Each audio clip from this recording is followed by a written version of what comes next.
I am the Tofu Golem. Please enjoy the video. Gather tools and safety gear before starting. A 10 mm wrench or socket, safety gloves, eye protection, and a battery carrier or strap.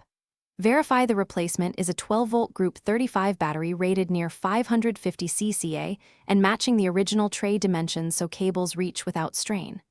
Park the car on a level surface, turn off accessories, and set parking brake. Open the hood, prop it, and locate the battery on the passenger side. Disconnecting negative first reduces spark risk and protects electronics while you work. Start removal by taking off any plastic covers or fuse box trim that obstructs access to the battery. This often uses soft clips or 2 screws. Using a 10 mm wrench, loosen the negative terminal and remove it from the post, then loosen and remove the positive terminal.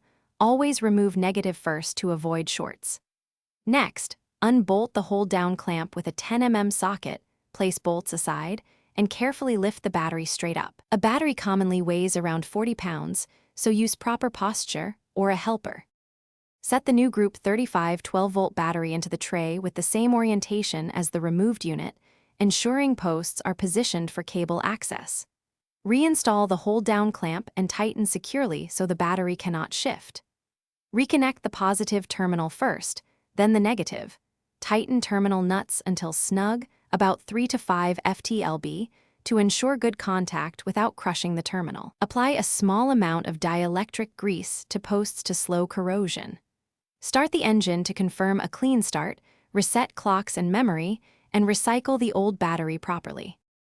Thanks for watching. Consider subscribing if we helped you today.